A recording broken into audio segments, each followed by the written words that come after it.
Hello and welcome back. So let's talk about a loop. A loop normally is someone doing one task, one here, and then you go and do task 2, task 3, right? And then you continue back and you repeat the same process again. Okay, so this is a loop. It might be this here is an infinite loop basically. But if I do this and I create some kind of test, and this test here will process some information, and if the output is true, then it will continue with the loop. If the output is false, it will start processing some other tasks, let's say task 4 and task 5. Okay, so this here is what a loop that does in a programming language. Basically, you get to do few tasks repeatedly, and there is a check every time you work on these tasks, and if the check is true to continue repeating the task, it will continue, and if it's false, it means you need to exit that repeated tasks. Then it will prompt the code to exit and go on forward and process other tasks. Let's start by looking into the template for a while loop. So a while loop will start with a while keyword and some kind of condition. This condition, we'll talk about it in a second. And then every and all the code that you want to run inside that while loop has to go inside here. That is the basic template for a while loop. Let's make it a little bit different. So if I push switch here, x is greater than 0. So, and then I'll put some code here and I'm gonna say print. Okay, let's make this a little smaller, and I'm gonna, if that is done, I'm gonna say printf loop is done. Let's look at this. So basically, as long as x is greater than 0, this loop will circulate and continue running this way. It will go inside the loop, print that statement, loop is running, and then go back and re-execute the while loop again by testing the condition x, and if it's greater than 0, it will start executing the loop. Okay, what's wrong with that? While loop requires a condition, that's number 1. Number 2, the condition has to change here somewhere within the loop, otherwise it will become an infinite loop. So right now I have a loop that's always looping and it doesn't have any way to exit the loop. So if I take all this stuff back, so if I take all this back and say when I print that loop is running, I need to also say x minus minus. What would this do? It will decrement the value of x. So this way, if x had number 10, a value of 10, going through the loop, it will keep decrementing every time I run the loop. So at some point when I test that x condition here, it will no longer be greater than 0, and it will break the loop, and then it will take it from here and execute the outside statement of the loop, which is printf loop is done. So now let's look at a for loop. For loop is a little different because it does have a different template. The template is you have an initialize a variable here, semicolon, and then do something else. You're going to do the condition that the for loop is looking for. So let's say the same thing, x is greater than 0. And then you're going to do the change for that condition right here. So you're going to say x minus minus, for example. This is one of the biggest differences about the while loop and the do while loop. So anything else is the same, so you have to put all your code that you want to execute inside the loop between these curly parentheses. Okay, that's good. So let's look at it in a different way. Let's make a real statement here and make a real loop. Let's say for, and let's open parenthesis here. I'm going to say int x equals 10, semicolon. Now what's my condition like we did before? Let's stay with it. It's x is greater than 0. As long as this is true, I want to continue the loop. What else? What am I going to do to modify that x? I'm going to say x minus minus. So every time I go through the loop, it will automatically decrement.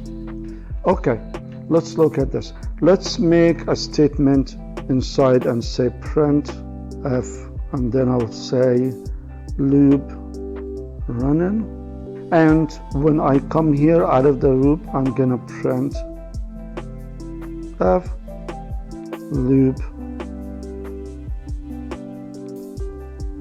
is done. Okay, that's good. So can we see what's happening here?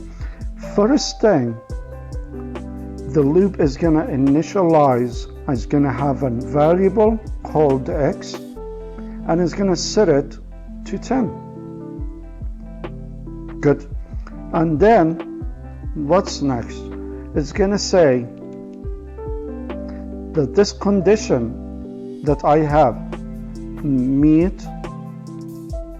Then number 2 is gonna say,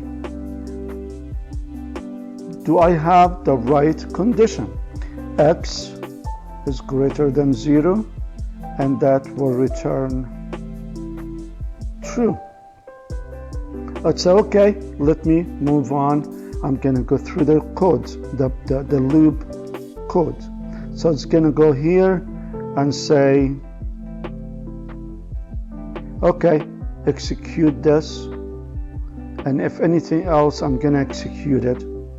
And then I'm gonna go back to the beginning of the loop, and here is number 4. It will execute x minus minus, which is this one. Okay, when this is done, I'm gonna put aside here that x will be 9.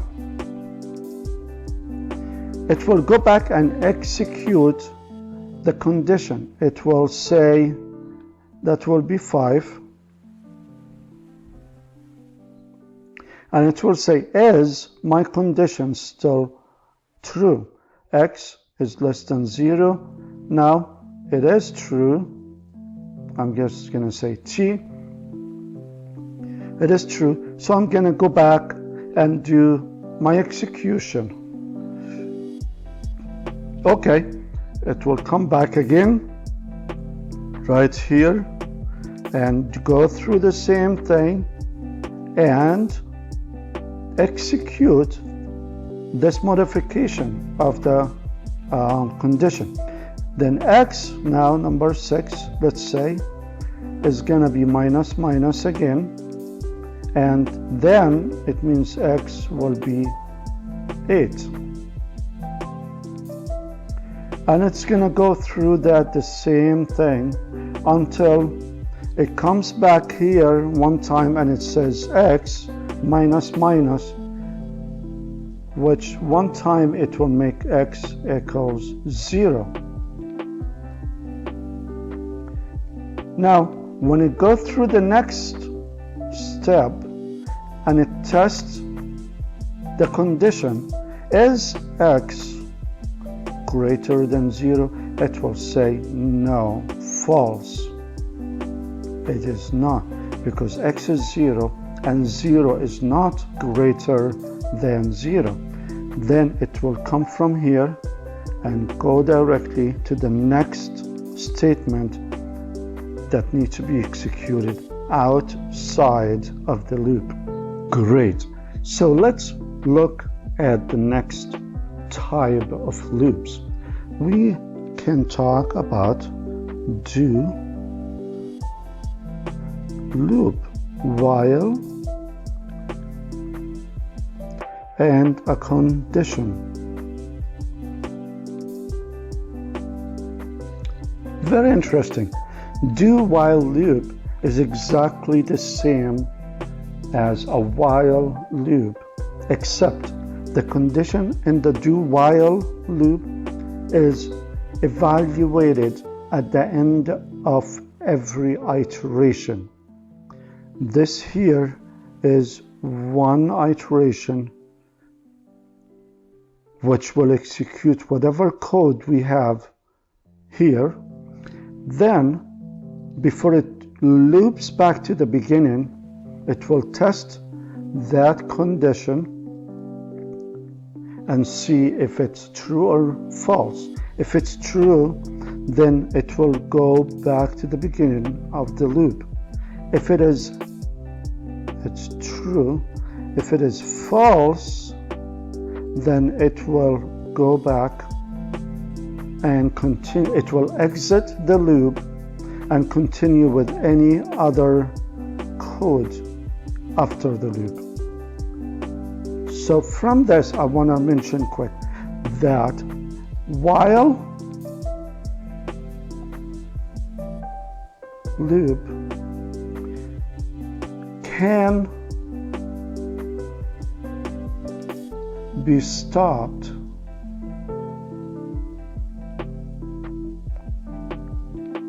at 0 iteration. So if the condition from the beginning does not meet, it's not true, while loop will stop and exit immediately. However, the do while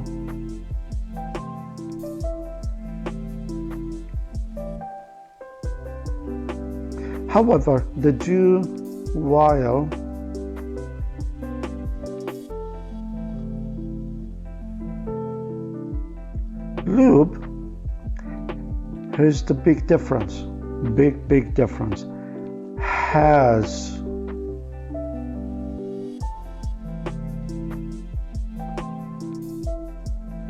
to execute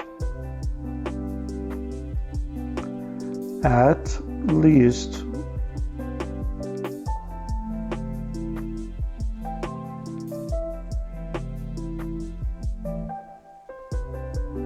once. So the do while loop, it has to execute at least once. So if anything goes wrong, you have a problem right here. because the do while loop immediately goes through execution the do while loop, and then it will test the condition after the first iteration. Okay, let's take it from here and go right to the compiler IDE and look at some code and some examples and see how this works. So let's move on and take a look at a real compiler IDE where we can show a real while loop code. I am using replit.com, and I went through that before on a different video on how to use online IDEs and different options for different online IDEs. Okay, so main function here is inside the main.c, and I have the main. I'm printing a quick message at the beginning of the execution to tell me that the application started, and then I will put another message here to show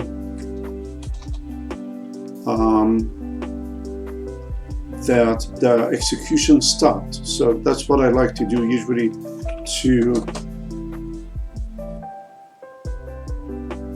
to give if something goes wrong, I know where it went or where it didn't go, where it failed. Right now I'm gonna create an integer count, and I'm gonna assign 10 to it, so I can use that as my while loop condition. Good. So while loop condition, as I mentioned before, it requires to have while keyword, and I pass to it a condition. In this case it will be count greater than 0. So count is not the condition. Count is just a variable that will store a count number, which is just a value, and this count will be used as a test. As long as it is greater than 0, the loop will be executing. Now if count is less than 0, it forces the while loop to stop. Good. So let's make believe I can put here some loops or some code inside the loop. I'm gonna call this here executing task to do something. Okay, and then another to check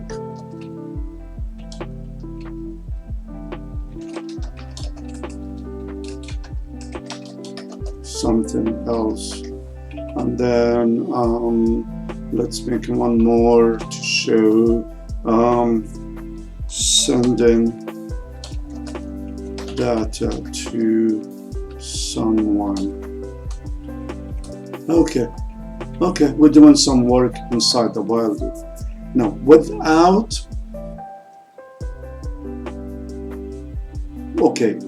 the current code, you can see that this loop will be infinite. And infinite means it will keep going because the count, which is the condition, never changed inside this while loop here. So let's run it and see. As you can see, it was gonna keep doing that forever, never stops. There's condition is always true, right? So let's do clear.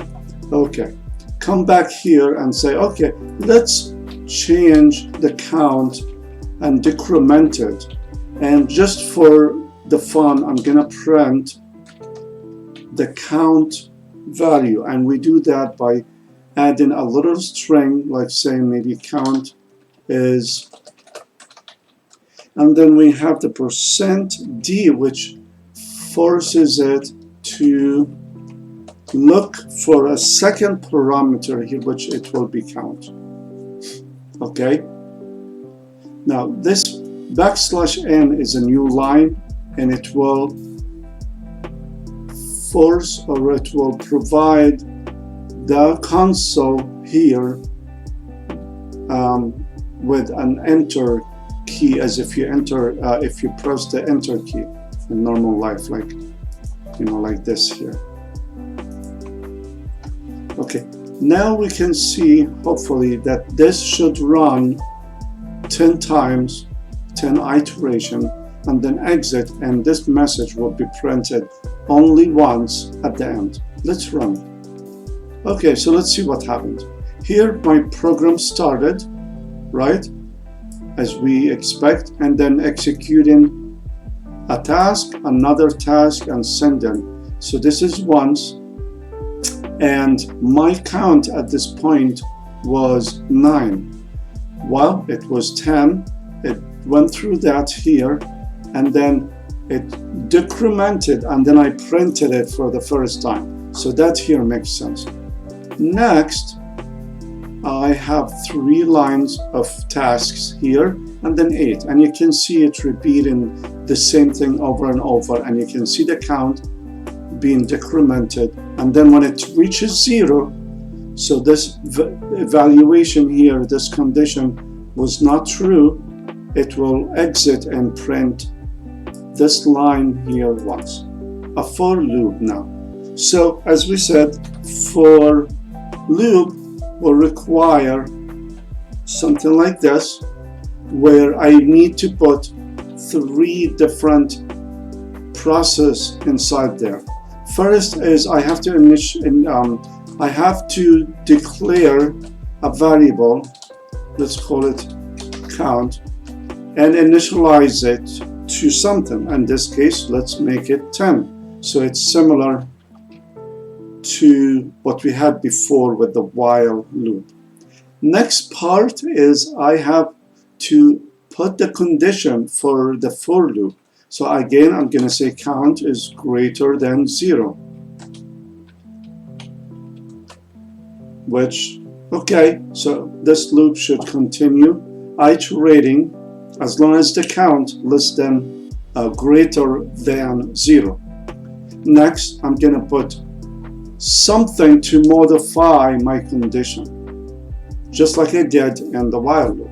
So I'm going to say count minus. Let me take that and put here some other code like I did before. So as long as the for loop is executing, I should see these 3 statements printing over and over until the for loop is done and breaks. Good. Let's do that. Let's run it and see what happens.